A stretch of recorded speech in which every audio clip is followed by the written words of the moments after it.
Bonjour les amis, nouvelle vidéo aujourd'hui pour retrouver Alain Soral qui était l'invité sur la chaîne YouTube d'Eric Montana et qui va nous livrer un regard extrêmement intéressant sur la France. Mais juste avant de l'écouter, comme d'habitude, n'oubliez pas de vous abonner, le pouce, le commentaire, le partage, le boost de la vidéo. Et ce soir, le retour du live à partir de 21h sur l'esprit français est-il de retour avec le canon français, avec le festival du slip, tous ces festivals interdits par la gauche car toute fête populaire est du fascisme pour eux. On en parle ce soir à partir de 21h. Allez, on l'écoute et on en parle juste après. La question de la défense des minorités. C'est-à-dire qu'à un moment donné, s'est mis en place en France une segmentation de marché par le communautarisme et le communautarisme est plus précisément victimaire. Donc tout à coup, on s'est mis à dire que les femmes étaient une communauté victimisée et les homosexuels ont fait la même chose avec la mise en place du mouvement gay qui a accompagné le Parti socialiste. Et moi, assez rapidement, il me semble que j'ai pris conscience que cette segmentation de la population française en minorités persécutées était en fait une stratégie pour trahir la majorité. C'est le premier constat. Hein. Donc j'ai commencé effectivement, quand je parlais des femmes, c'était une critique du féminisme, puisque le féminisme, c'est déjà l'idée, on va dire, de remplacer la lutte des sexes, de remplacer la lutte des classes par la lutte des sexes, et de dire, voilà, les femmes sont une catégorie opprimée que la société doit protéger et défendre. Et tout ça s'inscrit au début des années 80, où paradoxalement les socialistes prennent le pouvoir politique et en fait trahissent la question sociale au profit de la question sociétale. Et pour moi, le premier marqueur de ce glissement du social au sociétal, c'est non plus la défense des travailleurs exploités, dans une lecture, on va dire, marxiste, Capital Travail, mais la défense des femmes comme minorité opprimée, ce qui pour moi est un abus, puisque effectivement les femmes n'échappent pas à la structuration de classe. Hein. La situation de la bourgeoise n'est pas la même chose que la situation de sa femme de ménage. Donc je commence par faire ce genre de remarques amusantes et paradoxales pour faire prendre conscience qu'on est en train, alors que c'est la gauche qui est au pouvoir, de trahir la gauche sociale en mettant en place une stratégie gauche sociétale. Alors évidemment, c'est d'abord une interprétation très réductrice du féminisme, parce qu'il peut y en avoir une plus légitime et plus sérieuse. Et puis derrière, il y a le mouvement gay.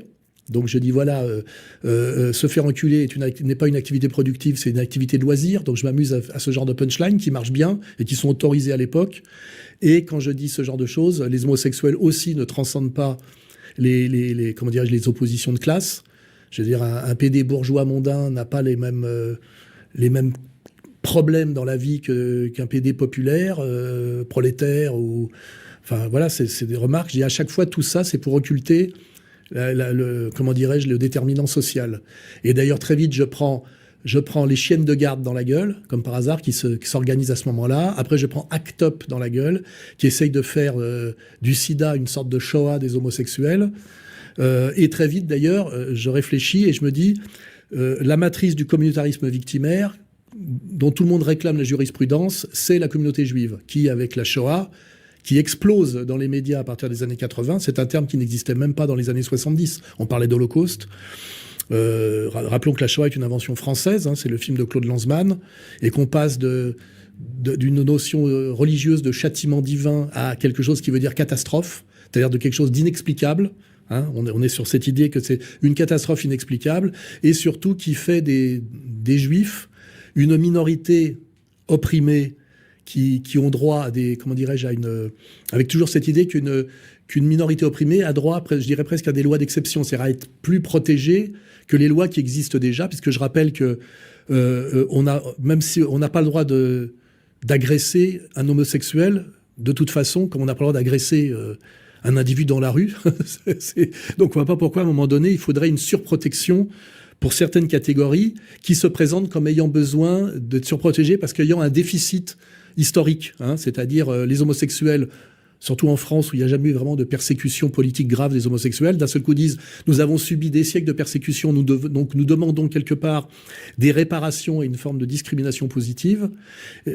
Pareil pour les nouvelles féministes, tout ça émerge dans les années 80, hein, mouvement gay, nouveau féminisme médiatique type chienne de garde avec des termes d'ailleurs assez vulgaires, et puis cette modélisation sur la Shoah, c'est-à-dire la minorité juive qui serait à surprotéger, avec toujours le référent à l'hitlérisme et à la collaboration. Et moi, je commence à me rendre compte que ce que réclament toutes ces minorités autoconstituées se modélisent comme la réclamation d'une extension d'un certain privilège sur le communautarisme juif shoatique.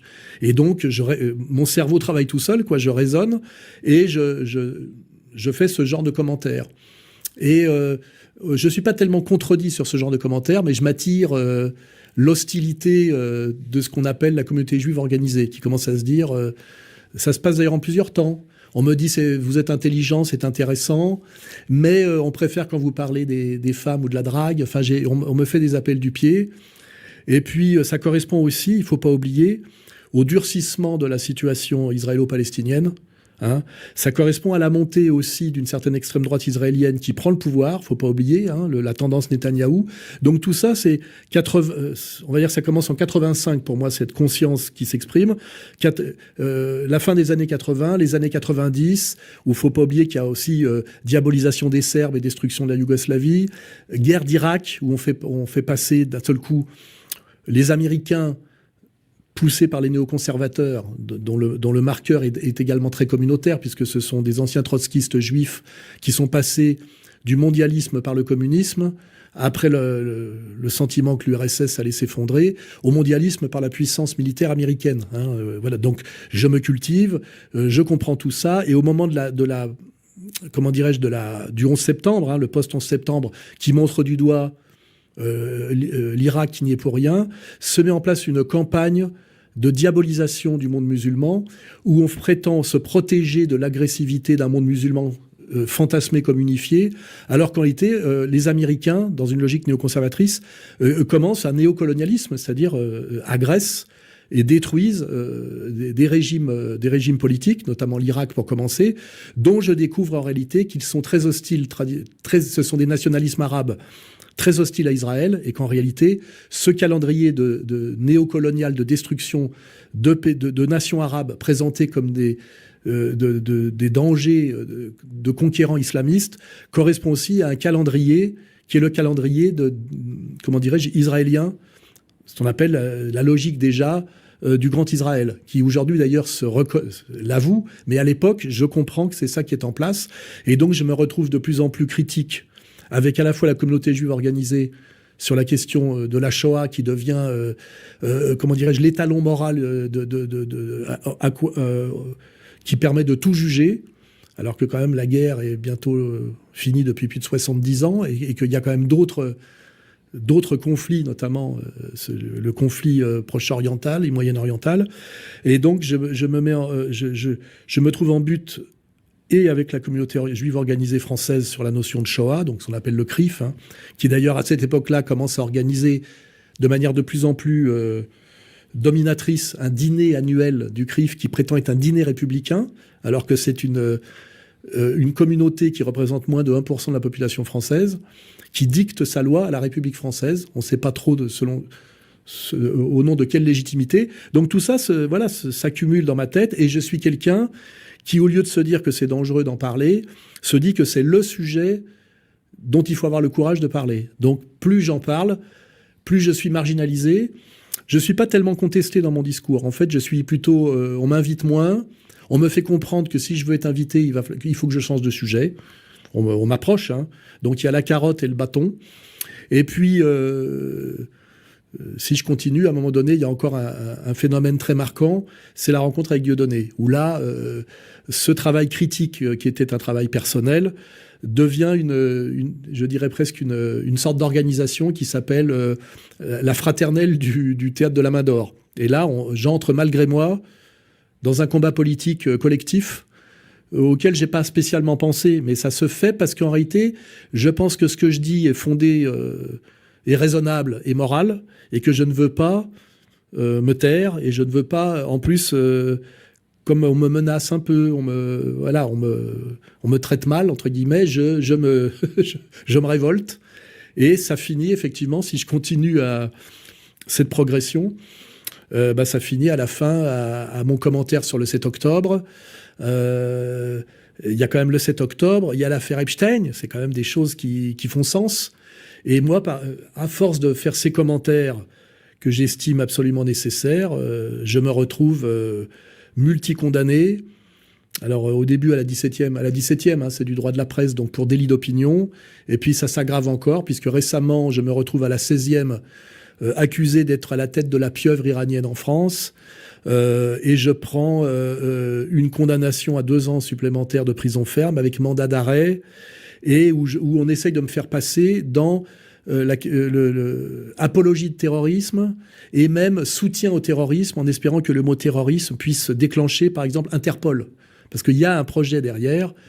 Donc, avant, là, je suis allé un peu loin. Il y a 5 ans, voyant qu'en France, j'ai accumulé les années de prison à la 17e chambre. Au début, c'est des amendes de plus lourdes, des peines de prison avec sursis. Puis à la fin, c'est des peines de prison fermes qui montent jusqu'à 7 ans. Et là, je suis maintenant à 9 ans. Donc, à un moment donné, comme j'ai la double nationalité franco-suisse, je me réfugie en Suisse, sachant que la Suisse n'extrade pas ses ressortissants. Donc, ça me protège. Je continue mon travail de Suisse, de Lausanne. Et petit à petit, les mêmes qui me persécutent en France demandent aux Suisses de me faire taire. Donc, au début, ils refusent. En 2021, les organisations communautaires juives françaises qui sont représentées, notamment dans les 2 cantons francophones, Genève et Lausanne, demande au procureur... Remarquable analyse d'Alain Soral. Effectivement, la gauche ainsi que le système a utilisé les minorités contre le peuple historique. C'est vrai que quand vous regardez télévision, cinéma, séries, publicités, vous avez l'impression que ces gens-là deviennent peu à peu une majorité. Le seul problème, et il faut être honnête, dans votre vie de tous les jours, vous les croisez vraiment. Moi qui habite dans la France rurale, dans la France périphérique, je ne les vois jamais. Je peux apercevoir un Pokémon rare, généralement, quand je me rapproche du centre-ville de Nantes.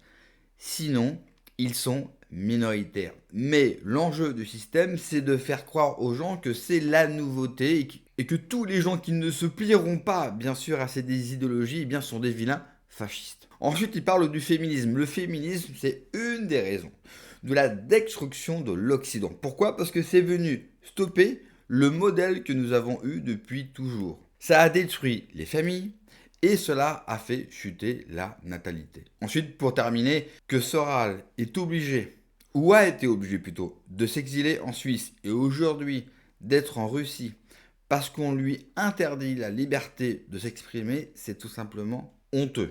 Et quoi qu'on pense d'Alain Soral, personne ne mérite de fuir à l'étranger, peu importe les propos qu'il a tenus. Merci d'avoir regardé la vidéo les amis, n'oubliez pas comme d'habitude de vous abonner, le pouce, le commentaire, le partage, le boost de la vidéo. Prenez soin de vous, que Dieu vous protège. Allez, ciao.